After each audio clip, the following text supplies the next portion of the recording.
Organizada por el Archivo General de Indias y la Asociación Empresarial de Ingenieros Consultores de Andalucía, Sevilla acoge hasta el próximo 30 de septiembre la exposición 4 siglos de ingeniería española en ultramar. María Antonia Colomar, antigua vicedirectora del Archivo General de Indias y archivera emérita, es comisaria de esta exposición que forma parte de los actos de celebración del 300 aniversario de las primeras ordenanzas del Cuerpo de Ingenieros Militares Españoles. Buenas tardes. Hola, buenas tardes. Hombres, ingenieros, proyectando, diseñando, construyendo, pues un inmenso territorio y la verdad con mucha rapidez. ¿La exposición pretende rendir un homenaje a todo este legado? Pretende, sí, efectivamente, rendir una labor, un reconocimiento, ¿no? Sí, un reconocimiento a toda esa gente que estuvo trabajando además en condiciones bastante difíciles, porque eran muy pocos los ingenieros que pudieron pasar a América. En España en la península había muchos más, pero era difícil que llegasen muchos allí. Entonces su trabajo era ingente, porque era la defensa del territorio, o sea, hacer las fortificaciones en todos aquellos puertos que podían ser atacados por la piratería o peligraban. Y además tenían una labor de reconocimiento del territorio.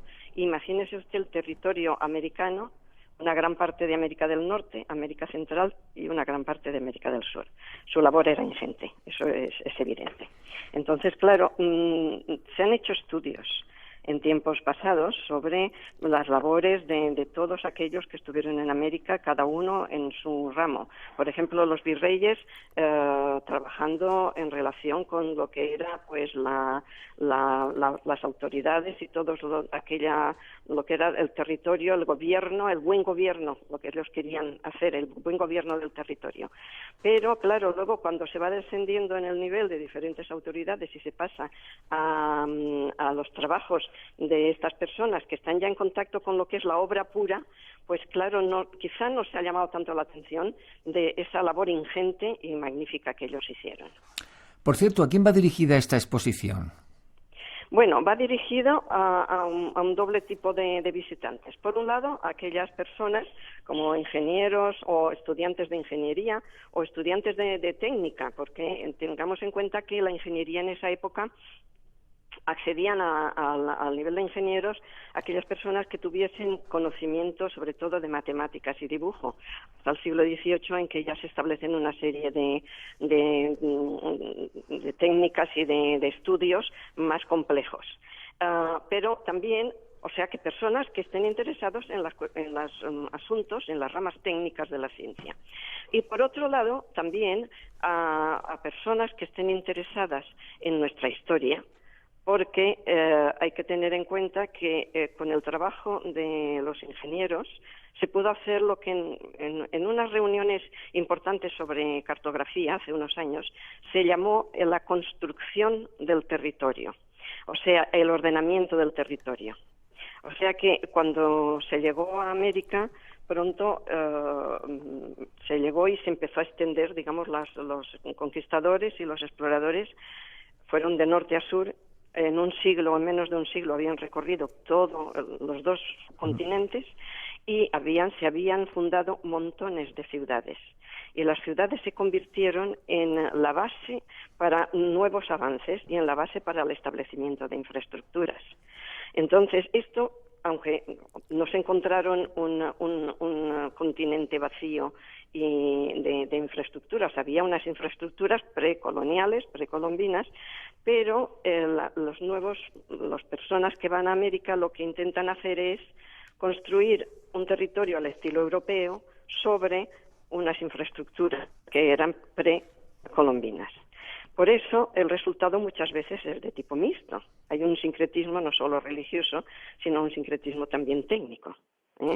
Y entonces, claro, ¿quién lo llevó a cabo esto? Pues básicamente pues aquellos que podían hacerlo, que eran los que conocían las técnicas, las ciencias, en fin, aparte ya de que las autoridades pusieron el empeño en que esto se realizase.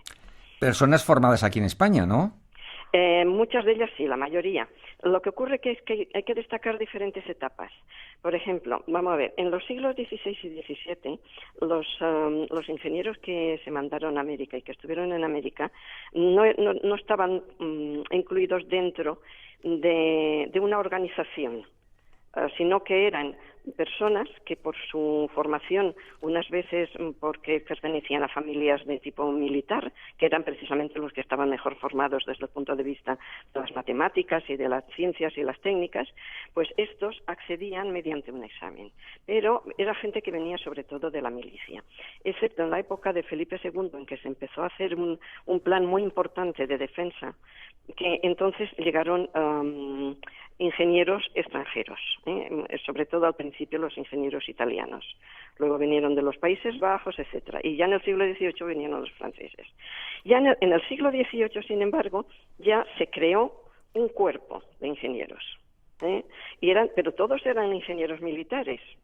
Y entonces se crearon escuelas, como era la escuela de Barcelona, la de Orán, la de Ceuta, donde era obligatorio que para ser ingeniero estudiasen todas las personas que aspiraban a esos nombramientos. Y luego tenían que hacer unos exámenes, y estos exámenes eran bastante fuertes. Nosotros tenemos en la exposición un mapa precioso que es de un examen de uno que quería acceder al nivel de ingeniero, que había sido ingeniero voluntario. No sé, dentro de los niveles el ingeniero voluntario es como un becado, una especie de becario que luego quiere acceder al cuerpo, y es un mapa que es una preciosidad, es un plano precioso.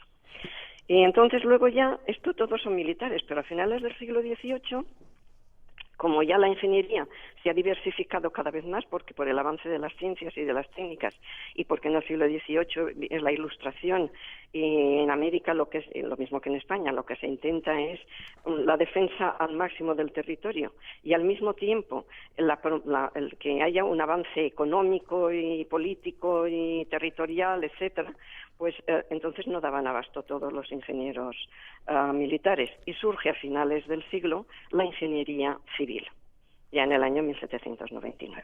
Entonces tenemos como tres etapas.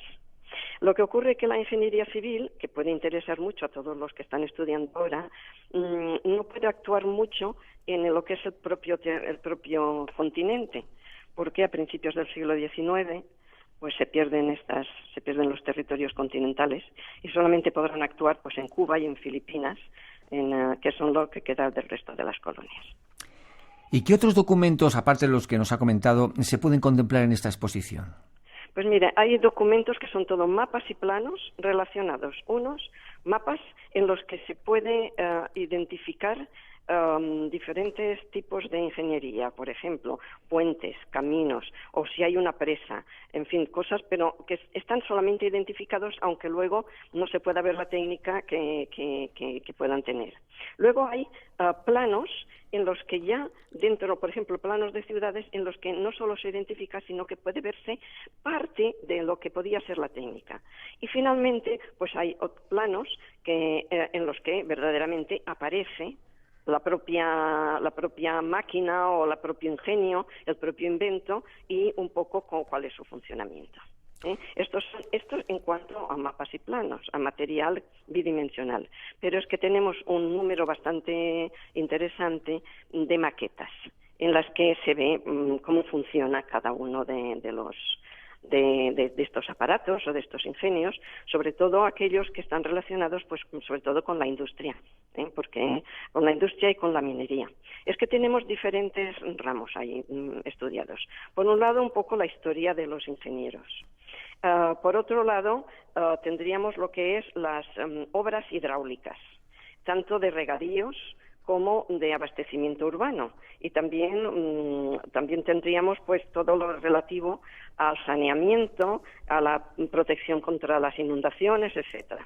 Luego, otro aspecto sería las comunicaciones, que serían los caminos, los puentes y los canales de navegación, que en América fueron muy importantes porque los caminos eran muy difíciles, sin embargo, a través de los ríos se podía hacer el transporte, etcétera.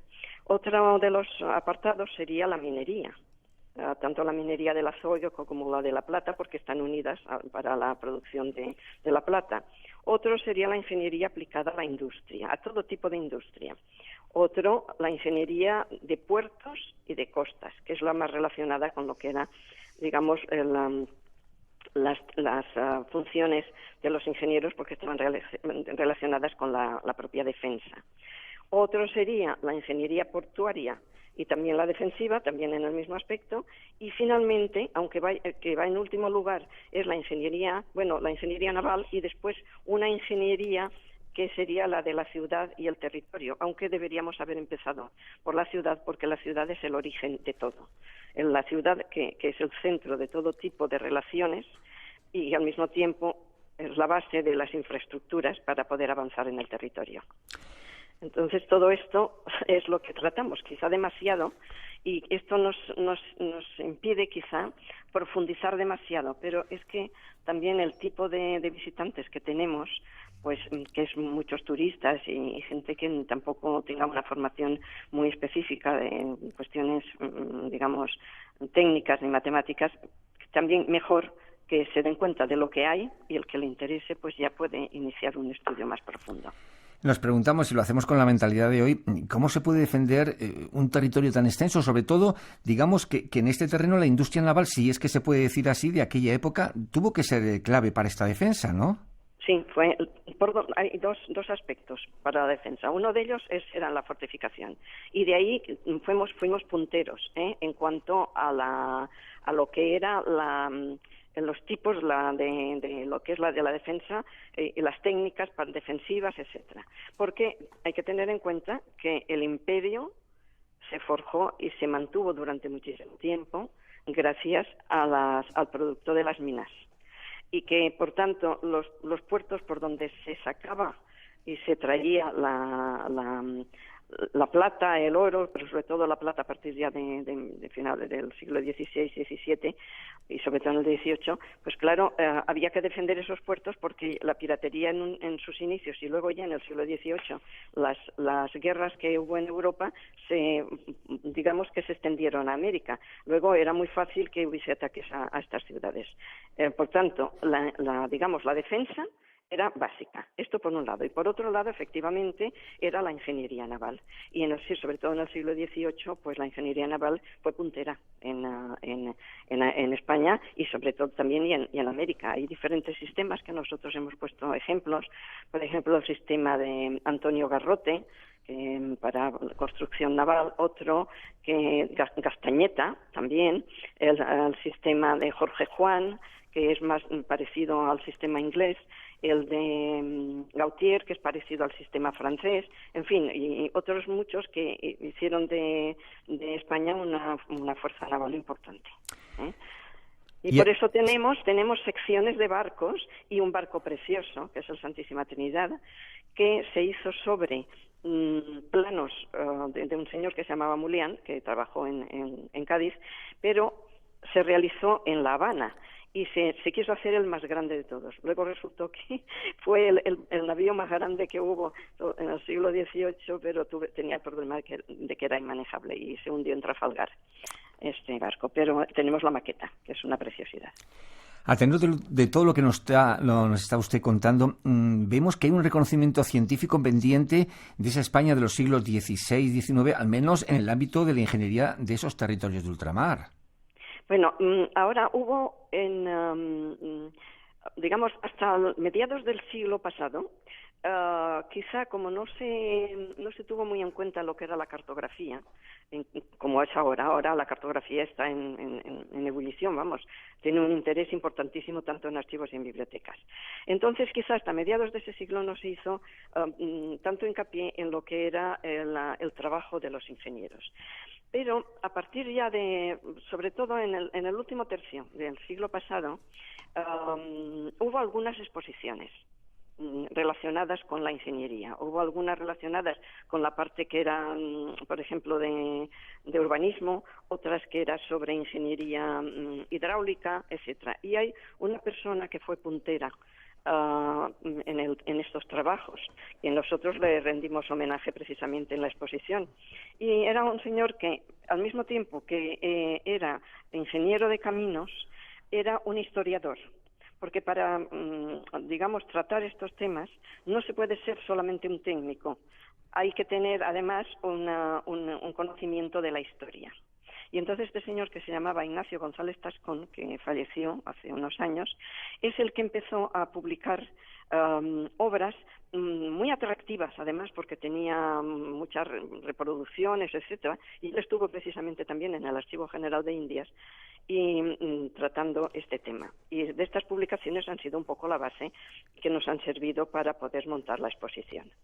Y eso sí es importante, la mayoría, 2/3 de la exposición es material del Archivo de Indias y el resto es de 17 instituciones que han participado. Y hay que tener en cuenta que precisamente lo que son muchos mapas sobre ingeniería están en las bibliotecas y en los archivos militares. Sí, ya para terminar me gustaría preguntarle por el Archivo de Indias que nos ha citado. En pleno siglo XXI aún seguimos aprendiendo de nuestro pasado, ¿verdad? Pues sí, porque de los 40 y pico mil legajos que tenemos aquí, yo no quiero decir que no haya nada, no se puede afirmar que todo se ha visto, pero tampoco se puede afirmar que haya cosas inéditas, pero un estudio profundo de todo no se ha hecho. Además, hay que tener en cuenta que cada documento se puede ver desde muchos puntos de vista. Por tanto, digamos que los fondos de este archivo, como de otros, pero claro, hay que tener en cuenta que el Archivo General de Indias es el archivo más importante en relación con lo que es la historia de los siglos XVI a XIX del continente americano y de Cuba y de Filipinas. Y, por tanto, cada día podemos encontrar cosas nuevas y precisamente hay muchos temas que todavía pueden atraer a personas para sus estudios, para sus investigaciones, para hacer tesis, para dar clases. Es inmenso, es un pozo sin fondo, porque es de una riqueza extraordinaria. 4 siglos de ingeniería española en ultramar, una exposición que se puede visitar ahí en Sevilla hasta el próximo 30 de septiembre. De ella hemos hablado con María Antonia Colomar, antigua vicedirectora del Archivo General de Indias y archivera emérita. Gracias por estar aquí en Españoles en la Mar y hasta otra. Muy buenas tardes. Muchas gracias a ustedes.